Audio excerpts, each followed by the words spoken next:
You are watching Yoho Television HD. Stay connected. नमस्कार। यति बेला हामी जुन राष्ट्रिय मानव अधिकार आयोगले नेपालमा रहेका र विशेष गरी काठमाडौँमा रहेका कारागारमा रहेका कैदीहरूको अवस्था के छ भनेर अनुगमन गरेको छ, यो विषयमा हामी थप कुराकानी गर्दैछौँ। यति बेला हामीसँग हुनुहुन्छ राष्ट्रिय मानव अधिकार आयोगका सदस्य सुधी पाठक। पाठकजी, यहाँलाई स्वागत छ। धन्यवाद। आज अनुगमन गर्नुभयो, कहाँ पुग्नुभयो त? बिहान हामीले प्रहरी हिरासतको अनुगमन गरेका थियौँ। राष्ट्रिय मानव अधिकार आयोगले प्रहरी हिरासत डिटेन्सन सेन्टर र नेपालका कारागारहरूको अनुगमन सुरु गरेका छ। अघि यहाँ लामो कुरा भएको छ डी साहबसँग, जेलर साहबहरूसँग। यो एउटा प्रतिनिधिमूलक हो, अहिले सबैतिर पुग्न सकिएला या नसकिएला।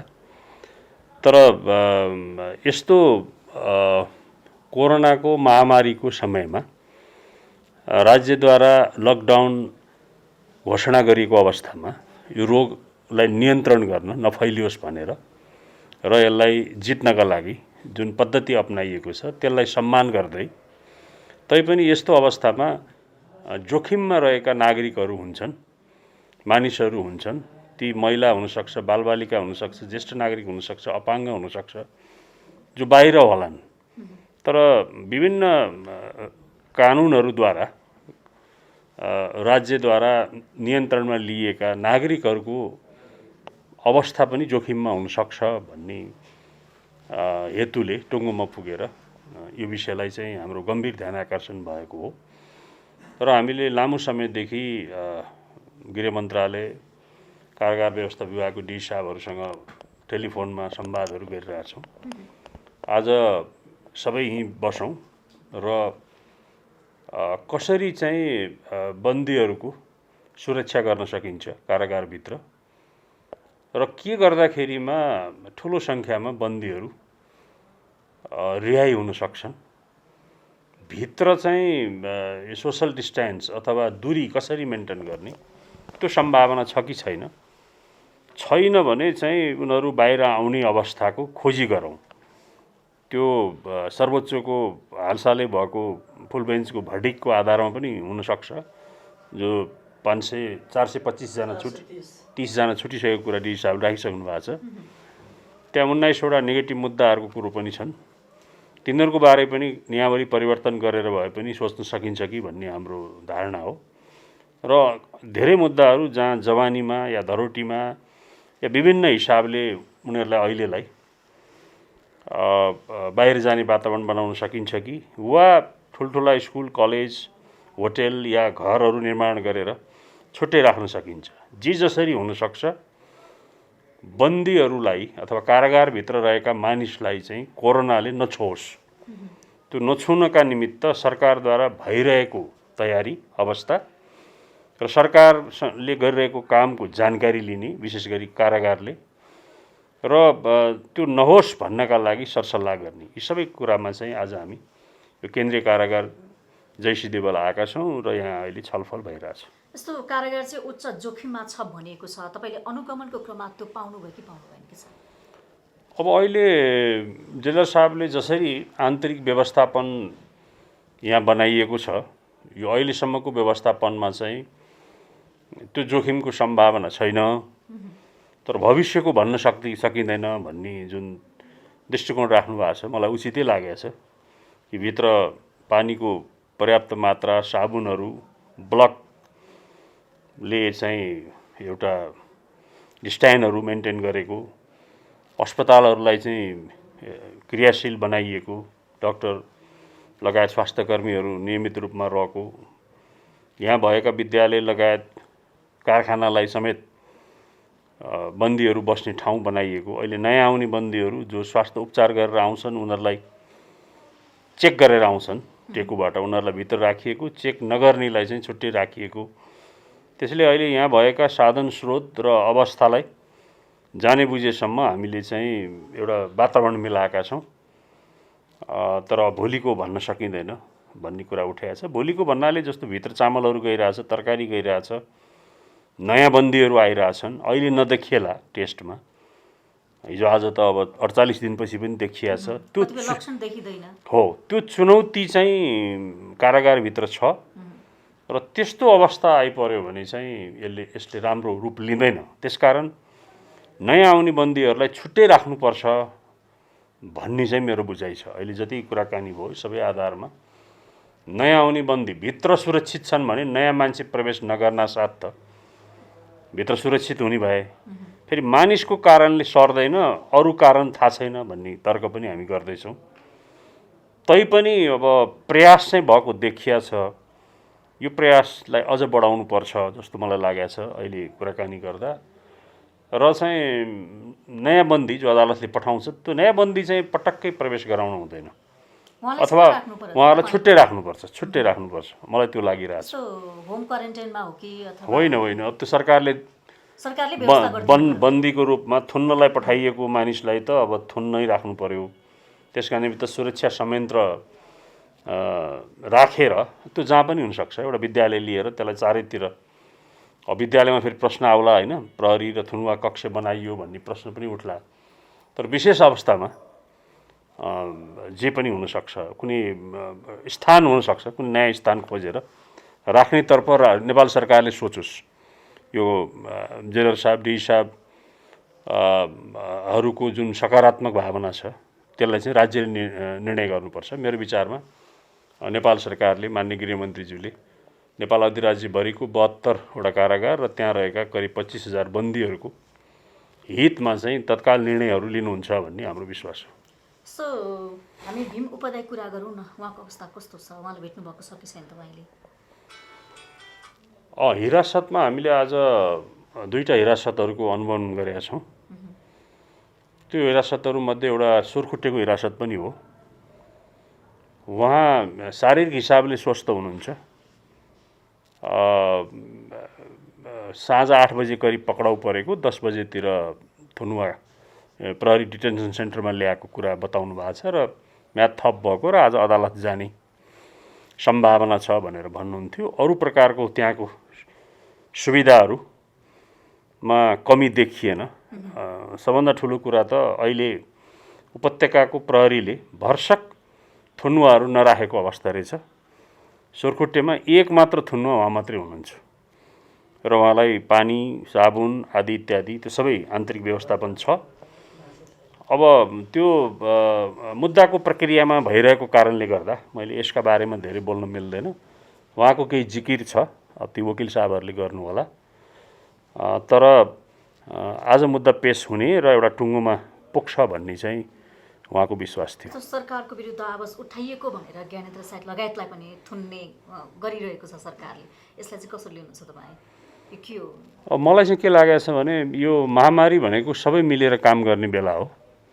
मूलत हामीले यस्तो अवस्थामा सरकारलाई मद्दत गर्नुपर्छ र सरकारले निर्णय गरेका कुराहरू निर्णयअनुसार लागू भएको छ कि छैन हेर्नुपर्छ। नभएको भए सरकारलाई सुझाव दिनुपर्छ, सकारात्मक सुझाव हो। अहिले गनगन गर्ने, गल्फती गर्ने र नकारात्मक कुराहरू गर्ने बेला होइन। किन मानिसको जीवन नै अहिले सबभन्दा ठुलो मानवाधिकारको विषय भएको छ। मान्छेलाई बचाउनु नै मानवाधिकार भएको छ, मान्छे बाँच्नु नै मानवाधिकार भएको छ।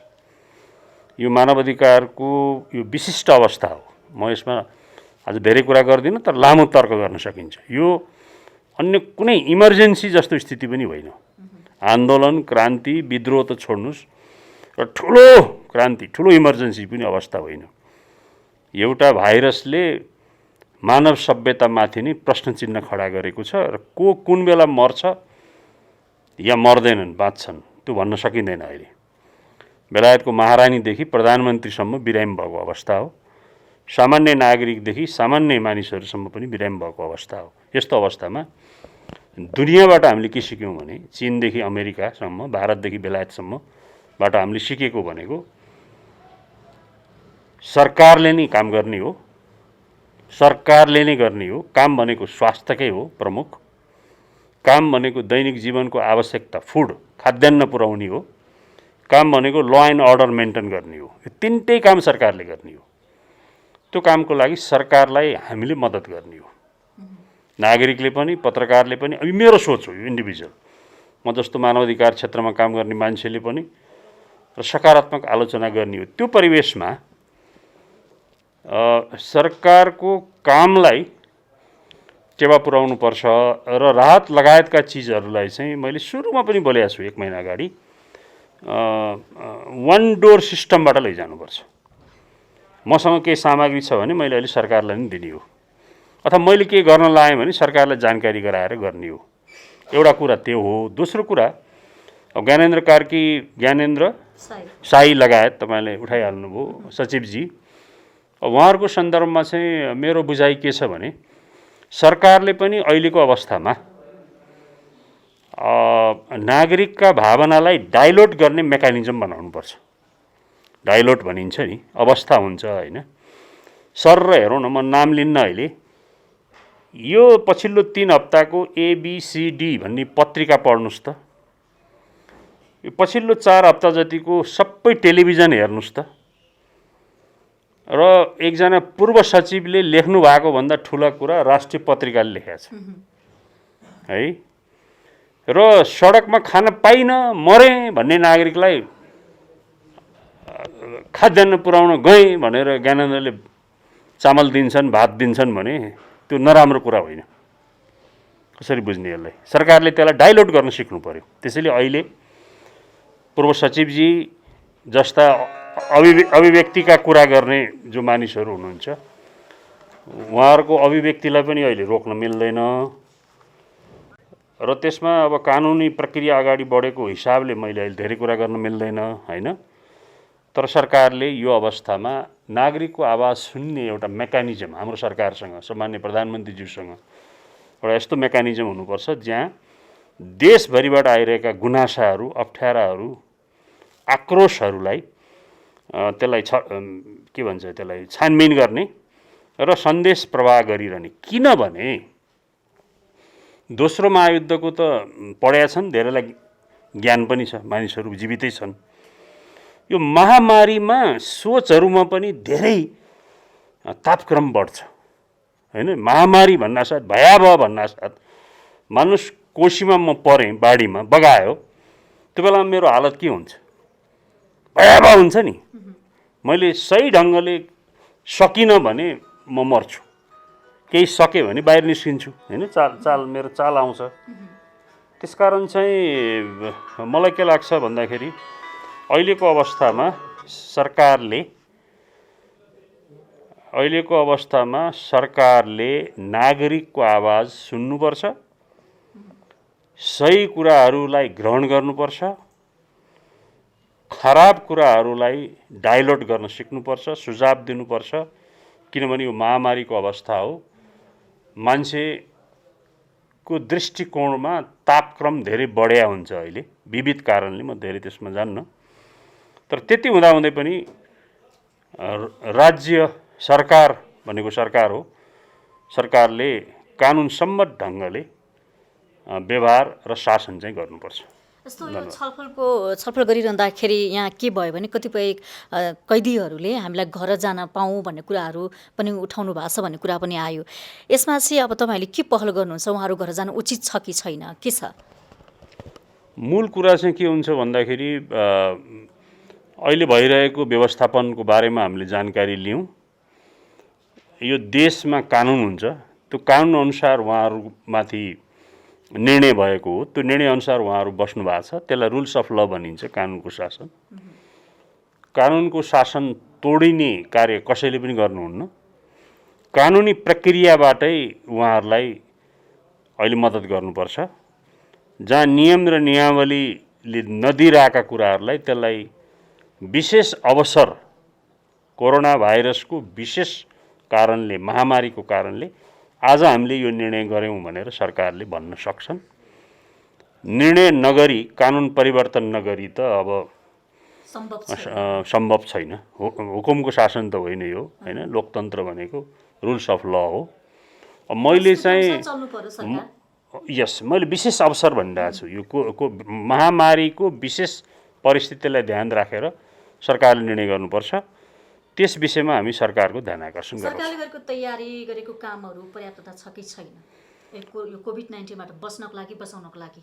मैले यसबारेमा लामो समयदेखि भन्दै आइरहेको छु। अहिले आलोचना गर्ने समय होइन, अहिले सुझाव, सकारात्मक सुझाव दिने समय हो। कतिपय विषयमा सरकारको तयारी र काम गराइ राम्रो छ, कतिपय विषयमा नपुगिरहेको अवस्था छ, त्यसलाई सुधार गरेर जानुपर्छ। जस्तो अहिले यो लकडाउनको समयमा यो राष्ट्रिय मानव अधिकार आयोगमा त्यस्ता केही उजुरी परेका छन्? हामी कहाँ अहिले विशेष गरिकन केही भोजनको सन्दर्भमा, केही घरायसी विषयको सन्दर्भमा उजुरीहरू परेका छन्। अहिले टेलिफोनबाट या आयोग पुगेर कुनै पनि माध्यमबाट उजुरी दिन सकिन्छ, तर त्यो उजुरीको सन्दर्भमा के भएको हो भनेर फोनबाटै सोध्ने प्रचलन छ। अनुगमन या अनुसन्धानको प्रक्रिया भने अहिले हामीले गरेका छैनौँ। हस्, धन्यवाद। हस्, थ्याङ्क यू।